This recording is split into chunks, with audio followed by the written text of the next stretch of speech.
नमस्कार दोस्तों, मैं हूं रोशन और आप देख रहे हैं जीके अफेयर्स यूट्यूब चैनल। दोस्तों, इस चैनल पे आपको प्रीवियस ईयर पेपर का डिस्कशन किया जाता है, तो आप लोग ज़रूर इस चैनल को सब्सक्राइब करके बेल आइकन को प्रेस रखिए।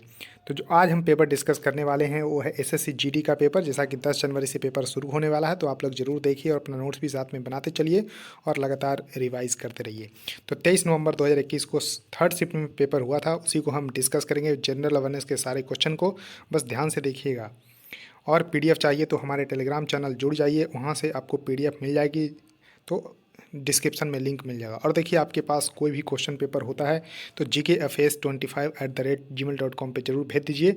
आपकी जो भी प्राइवेसी होगी उसको जो है हाइड कर दी जाएगी, ताकि यहाँ पर दूसरों लोगों को भी फ़ायदा हो सके। पेपर यहाँ पर प्रोवाइड करवाया जाएगा। तो देखिए, 63 शिफ्ट में पेपर हुए थे 2021 के एसएससी जीडी का, जिसमें कि हम आज 15वां शिफ्ट जो है डिस्कस कर रहे हैं। पूरा जब ग्रीन हो जाएगा तो ये पूरा पेपर खत्म हो जाएगा, फिर दूसरे पेपर को हम लोग डिस्कस करेंगे। देखिए, क्वेश्चन है कि निम्नलिखित में से कौन सा महासागरीय गतिविधि को संदर्भित नहीं करता है। तो देखिए, महासागरीय जो गतिविधियां हैं उसमें ज्वार भाटा, धाराएं, तरंग, ये सब जो है आपको देखने को मिलती है। जबकि जब आप पढ़ेंगे प्रकाश के बारे में तब वहाँ पर परावर्तन, अपवर्तन, ये सब देखने को मिलते हैं। तो परावर्तन इसका करेक्ट आंसर होगा। ये महासागरीय गतिविधि नहीं है, जबकि तरंग, ज्वार भाटा, धाराएँ सभी जो है आपको महासागरीय गतिविधि देखने को मिलती है। नेक्स्ट क्वेश्चन है कि निम्नलिखित में से कौन सा लोक नृत्य असम की चाय जनजातियों यानी कि टी ट्राइब हैं उनके द्वारा जो है परफॉर्म किया जाता है। तो कौन सा, देखिए ध्यान रखिएगा, असम से है झूमुर। तो देखिए, झूमुर, इसको ज़रूर ध्यान रखिएगा। झूमुर जो है असम की टी ट्राइब के द्वारा जो है परफॉर्म किया जाता है। अब देखिए, कुछ अलग आपके है, जैसे कि डोमकच। तो देखिए, डोमकच जो फोक डांस है वो है बिहार और झारखंड का, इसको ज़रूर ध्यान रखिएगा। उसका देखिए, अलकप जो है वो है आपको बंगाल का फोक डांस है, तो बंगाली फोक डांस है। उसके बाद अब जो बराओ है वो है झारखंड का फोक डांस। तो देखिए, चार यहाँ पर आपको ज़रूर ध्यान रखना है कि फोक डांस जो है झूमुर जो असम की टी ट्राइब के द्वारा, डोमकच बिहार और झारखंड, अलकप बंगाल का फोक डांस और बराओ झारखंड का फोक डांस। अब देखिए, क्वेश्चन है कि एक बुक के बारे में पूछा जा रहा है कि इस बुक के लेखक कौन है। तो है the other side of silence, voices from the partitions of India. ये पुस्तक के लेखक हैं उर्वशी बुटालिया। तो उर्वशी बुटालिया, इसको ज़रूर ध्यान रखिएगा, इंपॉर्टेंट है। इनके जो पुस्तक हैं the other side of silence, voices from the partitions of India. उसका देखिए, नेक्स्ट क्वेश्चन आपके सामने है कि कौन सा एक संधिपाद यानी कि ऑर्थोपोड नहीं, ऑर्थोपोड है के बारे में पूछा जा रहा है। तो सहस्त्रपाद यानी कि जो मिलीपेड है, इस तरह के देखने को आपको मिलता है, ये आपको ऑर्थोपोड का एग्जाम्पल्स है। अब देखिए, जो घोंघा के बारे में ज़रूर पूछा जाता है। तो घोंघा जो है मोलस्का समूह का है। तो घोंघा किसका है? तो मोलस्का समूह का है। ये जरूर आपको ध्यान रखना है कि जो घोंघा है मोलस्का का है, जबकि मिलीपेड यानी कि सहस्त्रपाद ऑर्थोपोड का है।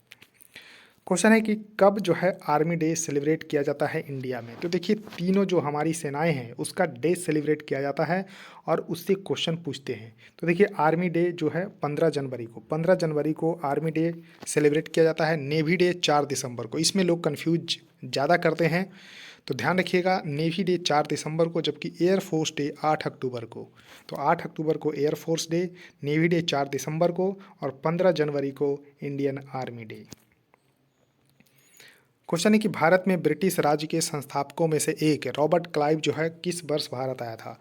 तो देखिए, रॉबर्ट क्लाइव भारत कब आया था? तो 1743 ईस्वी में भारत आया था। इसको जरूर ध्यान रखिएगा। क्वेश्चन है कि इनमें से कौन सा पेयर जो है करेक्टली मैच किया गया है। तो देखिए, पिवटल जो ज्वाइंट होते हैं नेक और हेड में होते हैं, तो इसको जरूर ध्यान रखिएगा, पिवटल ज्वाइंट।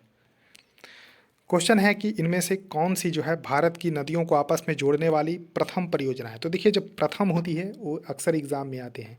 तो केन बेतवा इतना न्यूज में रहता है, तो इसको जरूर देखिएगा। तो देखिए, ये आपको देखने को मिल रहा है केन नदी और बेतवा नदी। तो देखिए, ये आपको जो मैप में दिख रहा है, तो देखिए ये केन रिवर है और ये है आपको बेतवा रिवर। तो देखिए, केन रिवर का पानी जो है ट्रांसफ़र किया जाएगा, ये आपको रंग दिख रहा है, उससे यहाँ से जो है जाएगी तो यहाँ पर बीच में पन्ना टाइगर रिजर्व पड़ता है। तो कई बार क्वेश्चन आ चुके हैं कि जो केन बेतवा लिंकिंग परियोजना चल रही है, नदी की जोड़ो परियोजना चल रही है, उसमें कौन सा टाइगर रिजर्व जो है प्रभावित हो रही है, तो पन्ना टाइगर रिजर्व। तो देखिए केन का पानी बेतवा में जाएगा, तो इसको जरूर ध्यान रखिएगा। तो केन बेतवा जो नदी जो है जोड़ो परियोजना है, वो भारत की प्रथम परियोजना है।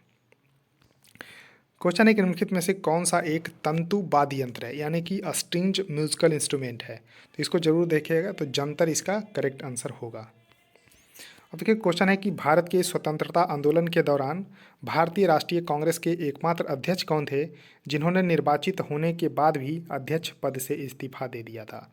तो देखिए ये था 1938 में सुभाष चंद्र बोस बने थे, 1939 में भी बने थे, लेकिन 1939 का जो त्रिपुरी अधिवेशन था, ये ध्यान रखिएगा, त्रिपुरी अधिवेशन जब यहाँ पर था तो उसमें जो है सुभाष चंद्र बोस जो है खड़ा हुआ, लेकिन गांधी जी का जो सपोर्ट था पट्टाभी सीतारामैया के साथ था। तो फिर भी जो है सुभाष चंद्र बोस इलेक्ट हो गए, लेकिन इन्होंने फिर जो है इस्तीफा दे दिया। तो गांधी जी से अनबन थी, तो गांधी जी पट्टाभी सीतारामैया को जो है सपोर्ट कर रहे थे, तो लेकिन सुभाष चंद्र बोस जीत गए। फिर इनका जो सीट था वो ऑफर किया गया डॉक्टर राजेंद्र प्रसाद को। तो जरूर ध्यान रखिएगा। तो 1938 और 39 सुभाष चंद्र बोस जो है 1939 में एक घटना हुई, गांधी जी जो है पट्टाभी सीतारामैया के सपोर्ट करने के कारण, तो सुभाष चंद्र बोस जी ने 1939 में जो है इस्तीफा दे दिया था। तो इसको जरूर ध्यान रखिएगा। और त्रिपुरी सेशन था वो, उसको भी ध्यान रखिएगा। अब देखिए समष्टि अर्थशास्त्र, जिसको इंग्लिश में मैक्रो इकोनॉमिक्स बोलते हैं, MACRO, ध्यान रखिएगा मैक्रो इकोनॉमिक्स। इसके फाउंडिंग फादर माने जाते हैं तो जॉन मेनार्ड किन्स, और जो MICRO है, MICRO मैक्रो इकोनॉमिक्स, वो है अल्फ्रेड मार्शल। तो देखिए जो थर्ड ऑप्शन में है वो है माइक्रो इकोनॉमिक्स, मैक्रो में है वो आपको जॉन मेनार्ड किन्स, और एडम स्मिथ है हमारे इकोनॉमिक्स के फादर। तो ये तीन जो है आपको जरूर ध्यान रखना है कि फाउंडिंग फादर मैक्रो इकोनॉमिक्स का जॉन मेनार्ड किन्स, माइक्रो का है अल्फ्रेड मार्शल, जबकि इकोनॉमिक्स का है एडम स्मिथ।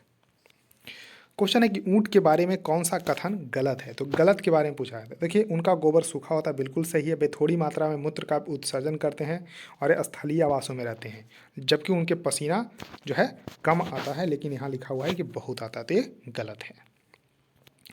क्वेश्चन है कि 1915 में जब दक्षिण अफ्रीका से भारत आने के बाद महात्मा गांधी ने किसकी सलाह पर भारत देश और जनता को समझने के लिए पूरे 1 वर्ष तक भारत की यात्रा की।